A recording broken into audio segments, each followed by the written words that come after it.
Meus amigos, nós estamos aqui hoje na cidade de Mendes, no estado do Rio de Janeiro, participando do 21º Congresso Pietro Baldi, que é realizado aqui no Colégio Marista de Mendes e que tem a coordenação doutrinária do Jorge Damas Martins e a administração do Paulo Rouvier, da Fraternidade. E é com muita alegria que estamos então aqui próximos do Jorge Damas Martins e vamos com ele bater um papo a respeito de vários assuntos, tanto da doutrina espírita quanto da participação dele no movimento espírita de Franca. Ô Jorge, boa noite. Boa noite, querido Felipe, boa noite, comunidade da Franca, né? Da Franca querida, boa noite a todos os simpatizantes da mensagem de Jesus. Ô Jorge, quando você foi pela primeira vez em Franca? Foi em março de 1980. Eu fui levado pelo inesquecível Newton Boechat.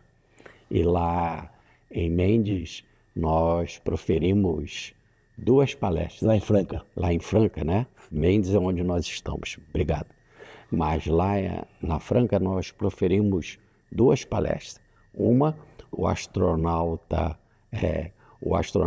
psíquico e o astronauta espacial, né? Eu, evidentemente, falei do espacial e o Newton do psíquico, né?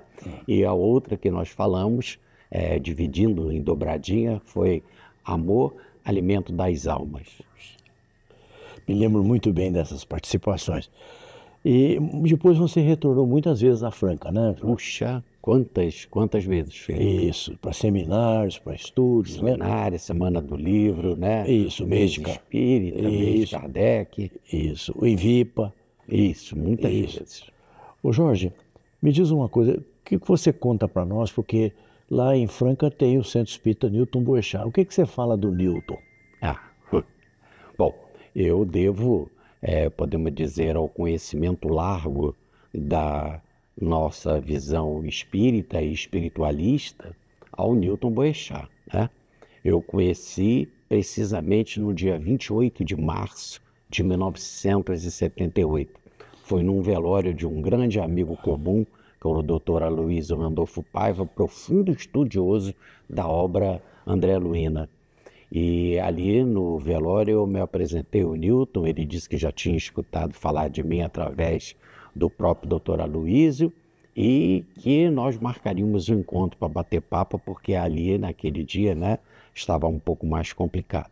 E esse dia aconteceu logo no dia 5 de abril de 1978, quando nós tivemos a oportunidade de ir lá na Graça Aranha 35, no antigo INPS, né? Hoje INSS, onde ele trabalhava no 8º andar, e batemos um papo profundo. Mas tem um caso, Felipe, que é muito legal, porque eu era estudante na Universidade Federal do Rio de Janeiro, no Fundão, e eu levei uma bolsa, uma sacola que eu levava para a faculdade, cheia de livros, mas eram os livros da doutrina, né? Era Rustem, Kardec, Emmanuel, e tudo riscado, anotado para fazer perguntas para ele. Quando eu tirei aqueles livros e coloquei em cima da mesa, que eu falei que eu queria fazer algumas perguntas, ele disse, guarda isso tudo. Porque a gente pode conversar sem você ficar olhando os livros, porque eu, de alguma forma, eu tenho um conhecimento para a gente falar. E depois eu vi que ele sabia aquilo tudo de cabeça, né? A maior memória que eu conheci foi a do Newton Boechat. Eu também. E aí travamos uma amizade incrível, né? E começamos a fazer as chamadas dobradinhas. Isso. Né? Ô Jorge, além do aspecto doutrinário que nós dois louvamos no Newton, um conhecimento profundo que ele tinha da obra de Rustem, da obra de Pietro Baldi e da obra do Chico Xavier, ele participou de várias reuniões em Pedro Leopoldo, com o Chico, tudo mais. O que você me fala da mediunidade do Newton? Bom, eu tenho que dizer assim, o Newton Boechat, para mim, foi a maior presença mediúnica na minha vida. Eu nunca vi um médium ali que conviveu comigo, evidentemente, né? Não estou aqui comparando com o Chico Xavier, muito longe, mas eu não convivi assim com o Chico, né? Aliás, quando eu tive com o Chico, foi levado pelo próprio Newton Boechat e você estava presente. Isso. Bom, muito bem. Mas daquele que convivia comigo, eu posso dizer que o Newton, inclusive, morou lá em casa, quando ele saiu da sua casa em Bangu e alugou uma casa na Tijuca, até encontrar essa casa, ele ficou lá conosco e junto com a Regina, a minha esposa. Então eu convivi profundamente com ele. E em todo lugar que a gente chegava para fazer palestra, a mediunidade dele era brilhante, muito. E agora tinha uma conotação muito interessante.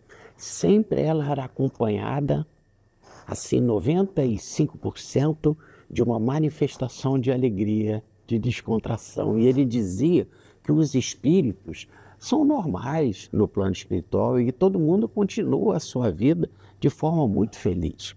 Então, um caso clássico, aqui, por exemplo, de Mendes, nós fomos falar aqui no clube frigorífico daqui da região e nós chegamos lá, chovia muito e tinha um grupo de pessoas no fundo da quadra de futebol, onde que a palestra aconteceria na quadra, né? E ele se dirigiu ali, ele já me largou, eu já notei que ele estava mediunizado, eu fui atrás dele. Ele chegou para aquele grupo que estava ali, né? Coincidentemente, do chamado Grupo Espírita Vicente de Paulo, que é daqui de Mendes. Olha que interessante, né? E ele chega ali para aquele grupinho que estava ali reunido e diz assim: licença, eu estou aqui porque está do lado de vocês o Zico Costa. Aí o homem ficou: Zico Costa, o meu amigo, ele está aqui presente entre nós, está. E manda dizer, né, que ele não pôde trazer a cara metade dele. Aí o senhor disse, né, que é o presidente do centro na época, isso mesmo, ele só chamava a esposa de cara metade, que desencarnou há pouco tempo atrás também. Mas ele também manda dizer, continuou o Newton, que ele agora apaga fogo de alma. Aí o senhor riu demais e falou assim: isso, ele era bombeiro de incêndio. Aqui, que interessante. Rapaz. Então, sempre com essa conotação alegre. Um outro exemplo, na cidade de Trindade, em Goiás, né? Cidade profundamente voltada para a Igreja Católica, para a festa do Divino Espírito Santo. Nós chegamos lá pela primeira vez, inclusive tinha a placa na praça, e nós falamos num clube lá, chamado Holy Dance. Não deve ter mais esse clube lá na cidade. E ele, quando terminou a palestra, eu notei pela fisionomia dele que ele estava mediunizado. E ele desceu do púlpito e foi até um grupo de senhoras. Ele chegou para uma senhora que estava ali e disse assim: está aqui a sua madrinha. Aí ela disse: mas a minha madrinha? E ela ficou assim meia vermelha, né? Mas a minha madrinha já te desencarnou há muito tempo. Ele falou: isso, há 52 anos. Aí ela chega e diz: mas isso... E ela manda dizer para a senhora que não dá ferroada em ninguém. Aí a senhora ficou muito vermelha, né? E sem entender direito, aí o Newton falou assim: como é o nome dela todo? Aí ela fala: Maria do Otto Pinambá Marimbondo. Aí o Newton fala: tá vendo? É marimbondo, mas não dá ferroada em ninguém. Então era essa mediunidade sempre acompanhada de alegria, de amor, né? Com nomes precisos, como dando passe no querido José Ortigaray Júnior, que ele dirigia o NPS da época, né? Aqui na zona na região sudeste.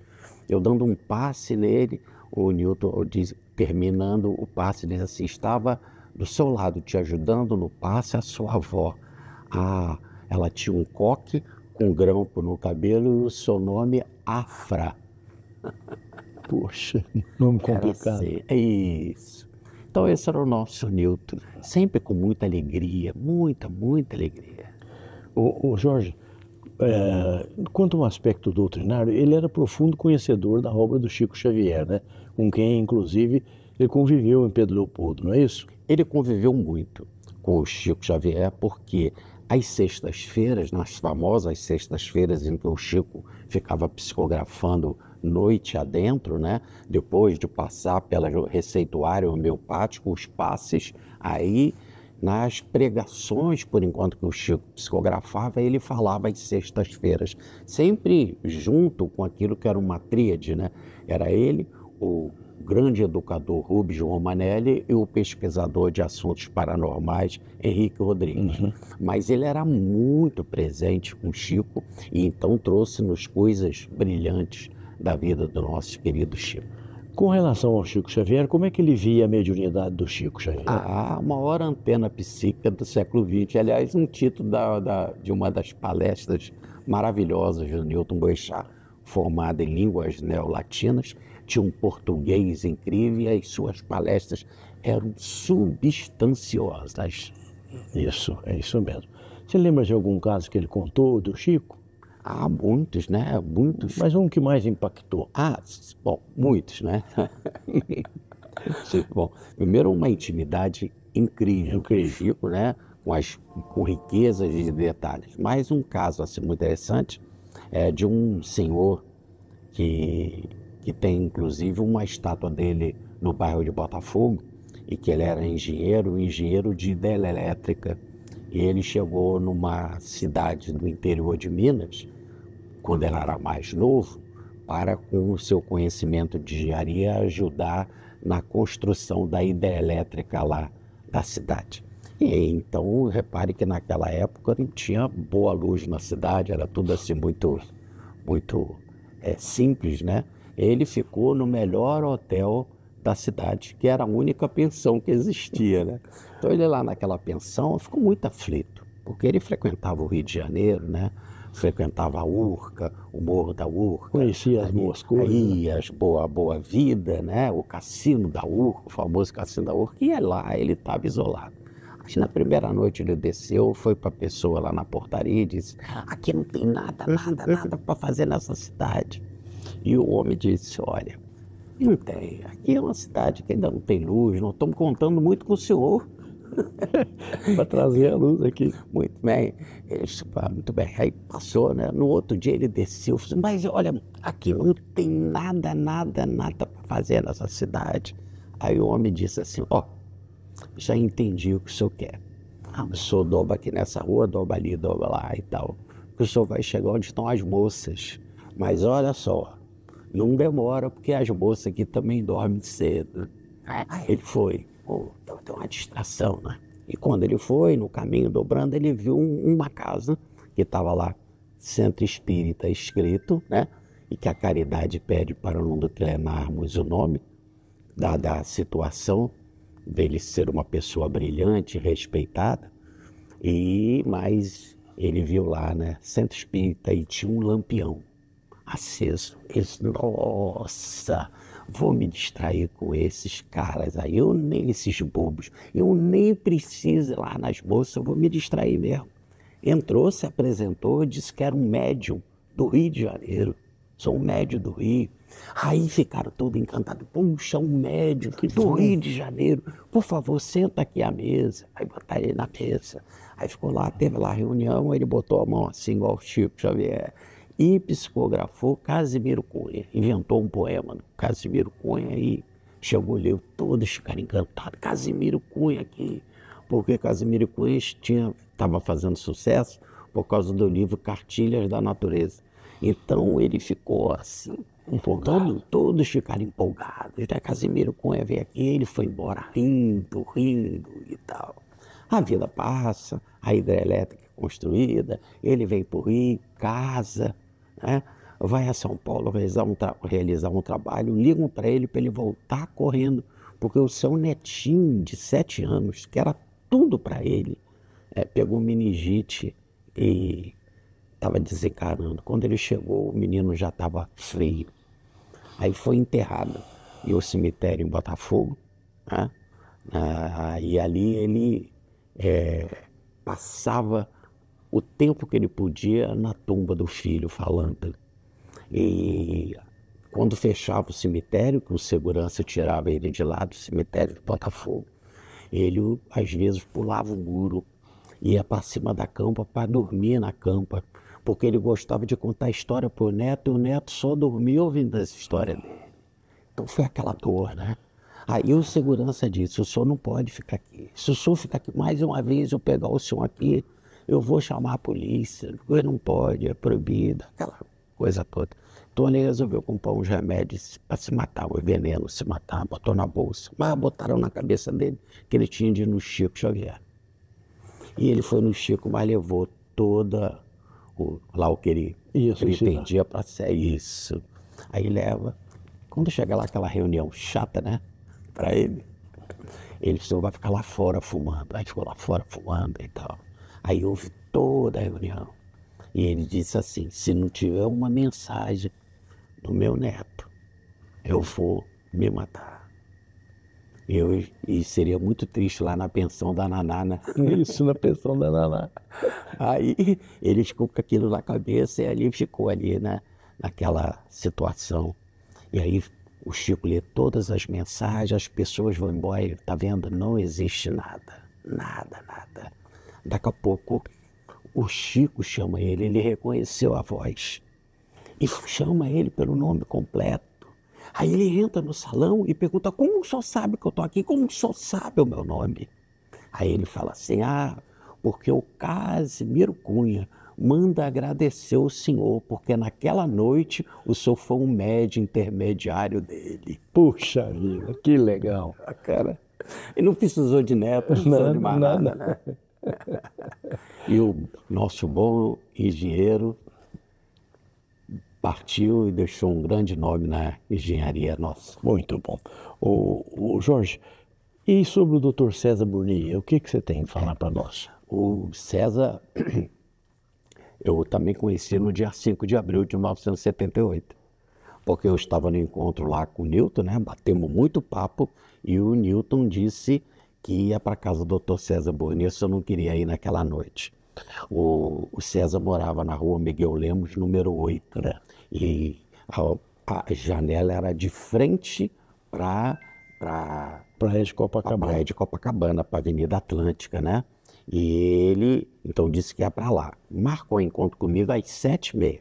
Então, eu saí do INSS, né? Antigo Inampes, e fui para casa me arrumar e foi. Evidentemente que estava marcado para as 7, mas eu 6 e pouco cheguei lá, né?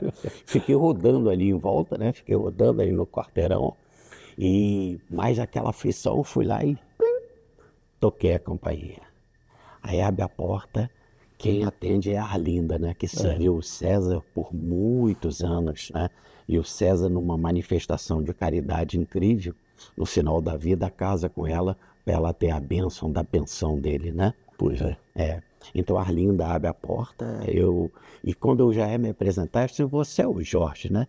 Aí eu disse, porque já está todo mundo esperando, e o Newton não para de falar de você. Mas eu olho assim para aquela grande mesa da sala Isso, da sala. Não tinha ninguém.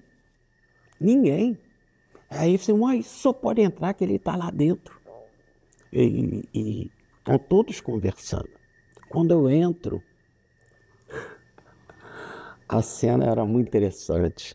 A Theo, grande secretária na presidência da Petrobras, estava lá cortando o cabelo, que é ela que cortava o cabelo do César Burnier. E o César estava com um lençol branco, que ela botou aquele lençol branco no corpo dele, que era alto, né? O César, alto, forte. Ele botou aquele lençol branco e ela ia cortando o cabelo. Quando eu dobro, que o César me viu, ele levanta, abre as mãos, era um fantasma materializado, né? Ele levanta e fala assim, Júlia, quanto tempo nós estávamos te esperando. E aí começa uma amizade incrível, de chegar, às vezes na minha agenda, eu olhar que dos 365 dias, eu fui 150 vezes lá. Era aquela amizade. Nós íamos para Saquarema, eu ficava na casa dele. Ele me orientou muito. Posso dizer que ele foi a pessoa mais extraordinária que eu conheci na vida. Um pai espiritual, um acolhimento incrível, uma mediunidade histórica, um conhecimento da vida, uma experiência incrível né? E a casa dele era o Cais da Eternidade, Felipe. A casa dele, ele mesmo chamava o Cais da Eternidade. E ali chegava o professor Hermógenes, introdutor da Conheci yoga. lá, encontrei com ele lá. Junto com a Maria das Tranças, sua esposa, né? Ali chegava o Jorge Andréa, o Hermínio Correia de Miranda, né? Já teve uma vez do Luciano lá, o Luciano dos Anjos, o médico Gilberto Pérez Cardoso, né? O grande médium e desembargador hoje aposentado, Gilberto Campista Guarino, de uma mediunidade incrível, de uma amizade com César incrível também. E assim muitos entravam, a cantora lírica, Pena Forte, né? E tantos outros. Ali era uma entrada, as pessoas vinham, lanchavam, saíam, entrava outra, e assim, até de madrugada a gente ficava conversando, uma e pouco da manhã. E o César Burnier fazia preces, não tinha reunião de apagar a luz, nada disso. As preces aconteciam com luz acesa, todo mundo conversando. Agora, as preces de Jesus que ele fazia não tem igual. Eram lindas. E ele conviveu demais com o Chico Xavier. Também, então, né? Também um conhecimento incrível do Chico. Então nos alimentava com muita alegria e nos orientava sempre. E a televisão, às vezes, ligada, eu me lembro no caso da Guerra das Malvinas, e ele explicava tudo sobre a guerra, entendia de tudo na vida, né?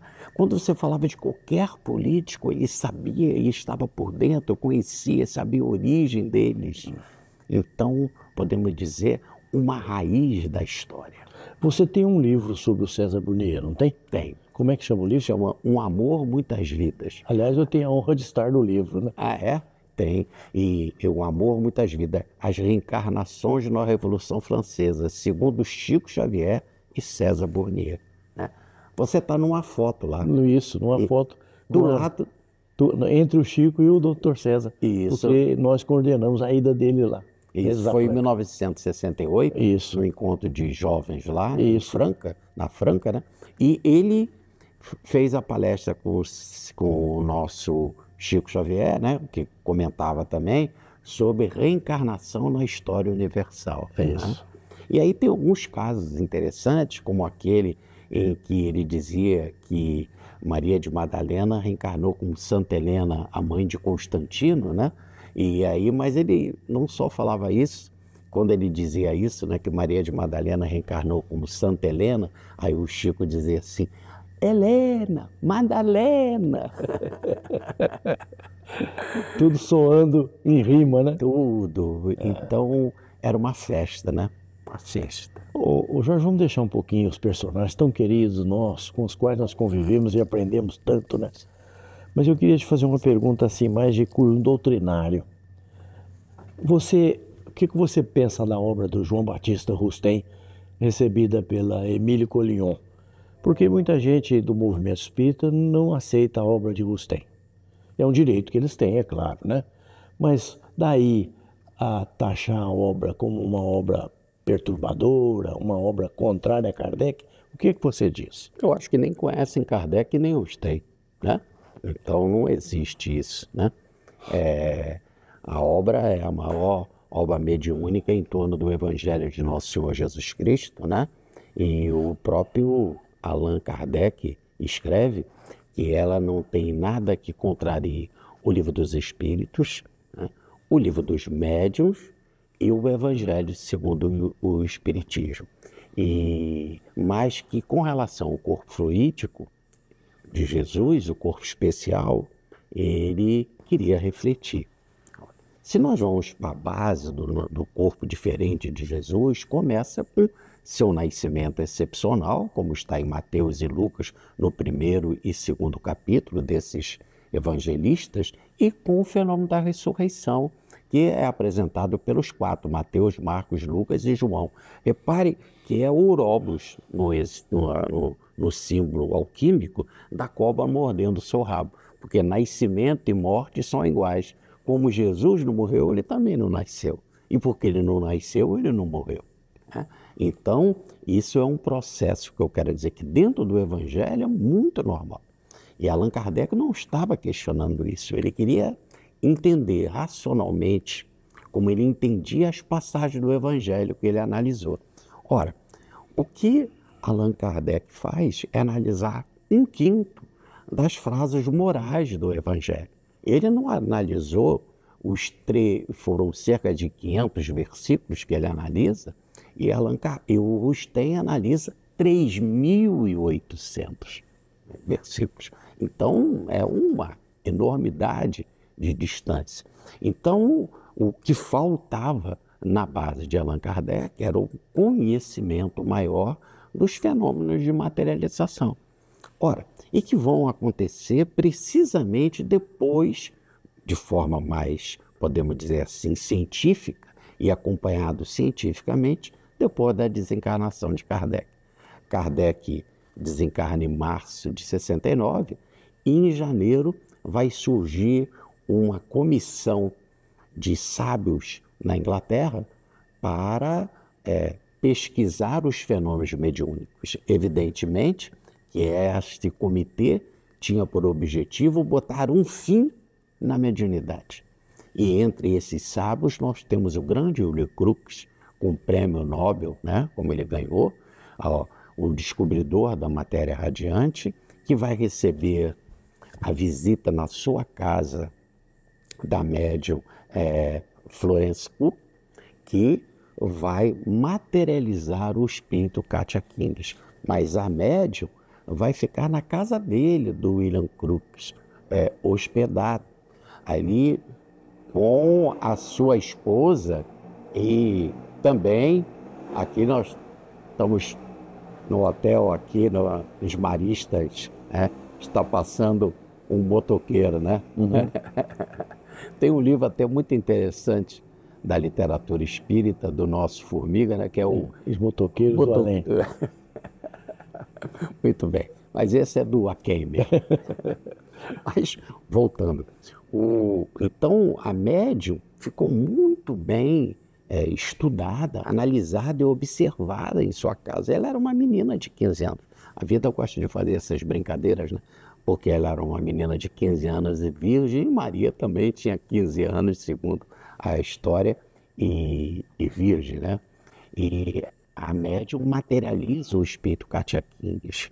E Katia Kinders passeia com William Crookes, o William Crookes dá o braço a ela e caminha e tal.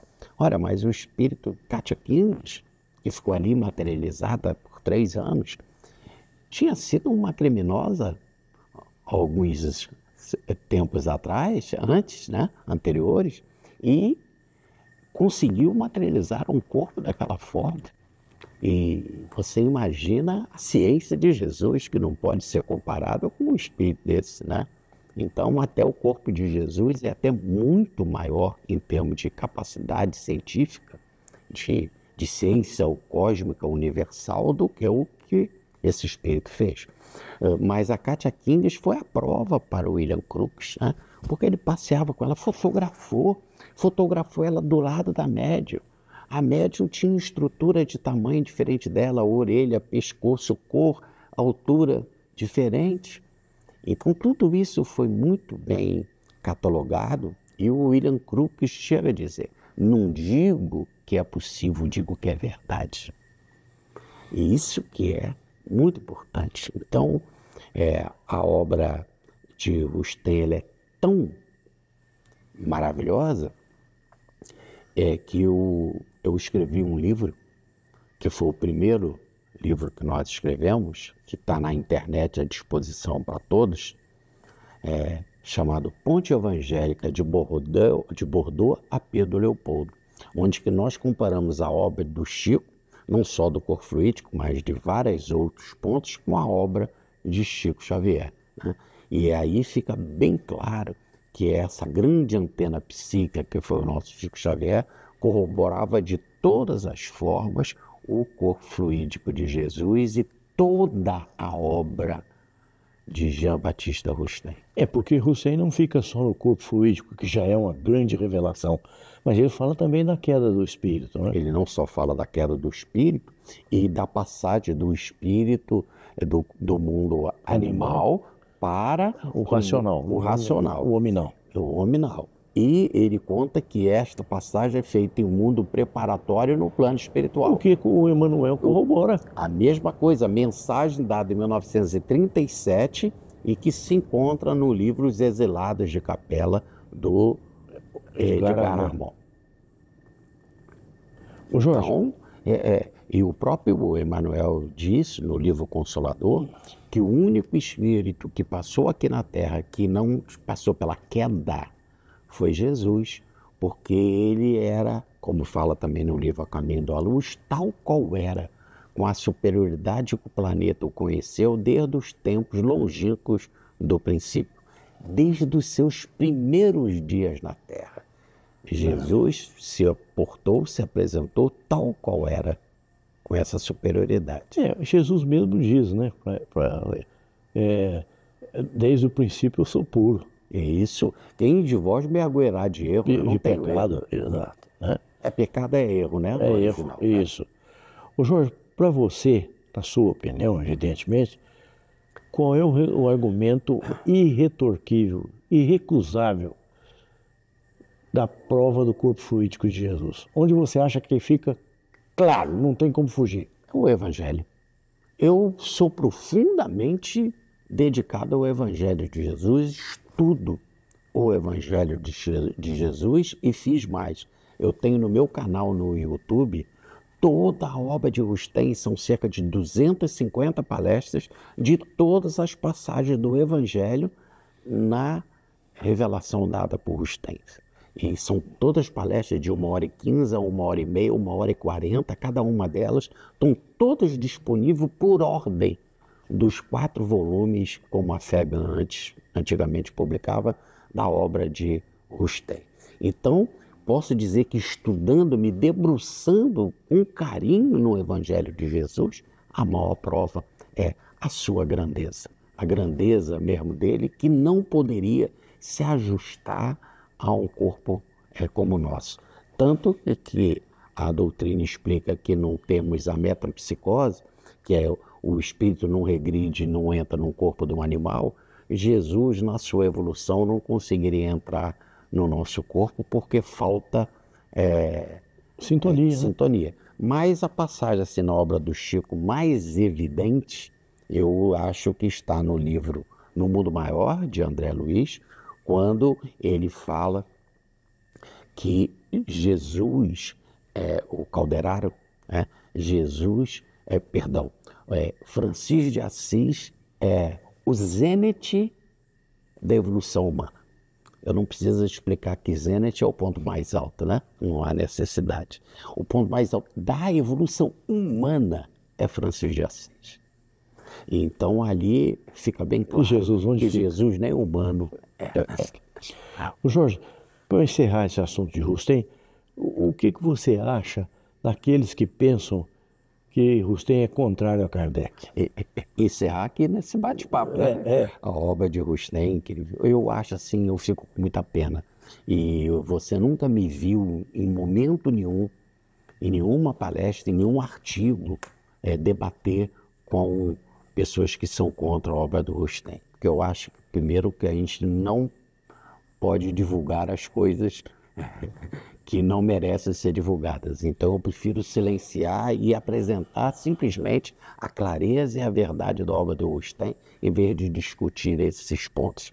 Sei de almas brilhantes que passaram na Terra e que não aceitavam a obra de Rustem, mas que tinham um profundo carinho e amor pela humanidade e pelo Evangelho de Jesus. Mas, no entanto, eu quero dizer assim, o que eu acho dessas pessoas é que houve pouco estudo. E nós fizemos assim, desde os anos 90, 1990, eu comecei com meu amigo Estênio Monteiro de Barros, que fez doutorado em solda em baixa profundidade como funcionário da Petrobras, na França.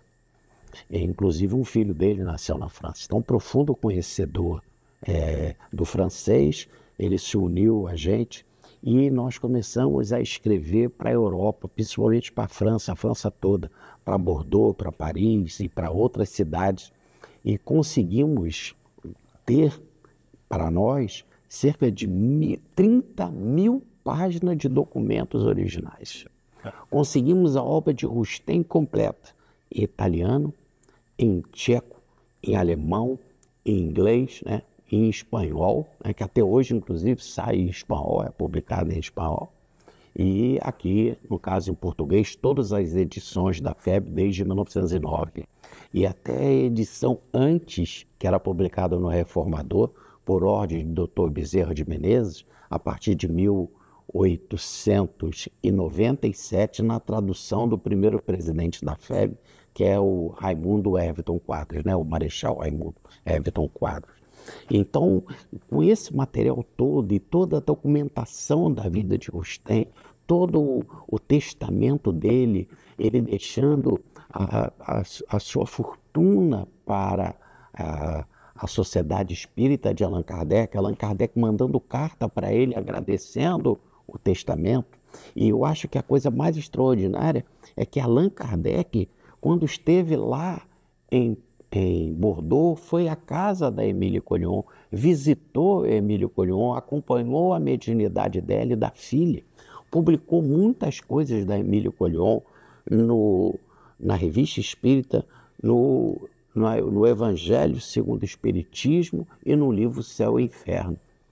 E, mais ainda, em 1862, ele volta a Bordeaux, vai à casa, outra vez, da Emília Collignon, vai ter uma refeição com ela e o marido, o Charles Collignon, né? Diz que ela é uma alma maravilhosa e de harmonia com o movimento de Bordeaux, com o movimento espírita, mostrando o quanto ela era positiva, né?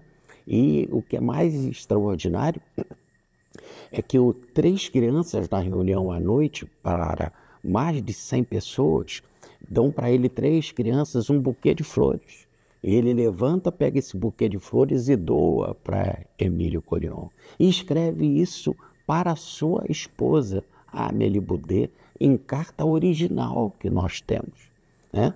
E esse material incrível mostra também algo que eu acho assim, vamos dizer assim, pontual. Ela mandou uma comunicação do Espírito Bernard para Allan Kardec, que ele publica na Revista Espírita, em 1863, que é sobre o espiritismo filosófico. E ele diz que é uma mensagem de alta grandeza. E ele bota uma nota na Revista Espírita dizendo que ele queria escrever um livro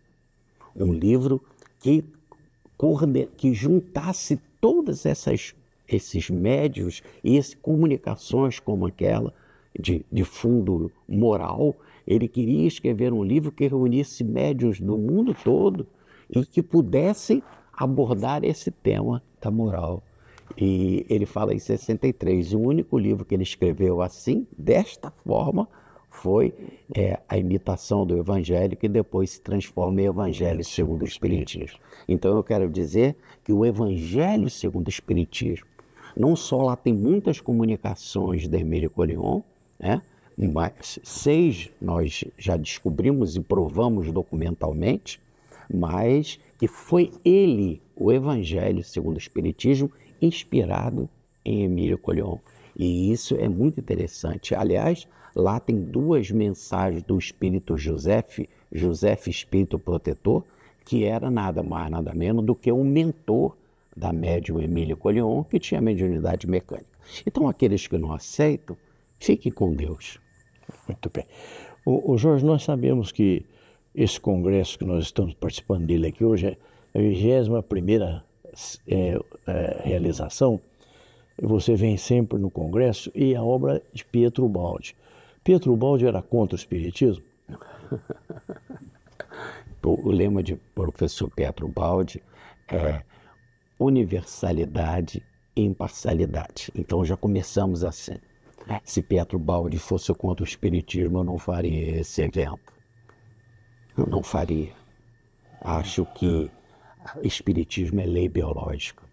Acreditar em Deus, acreditar na mensagem do amor, que Cristo é o maior exemplo, na sobrevivência da alma, na comunicação dos espíritos, na reencarnação, na evolução e na pluralidade dos mundos habitados, que são os 7 princípios básicos da doutrina.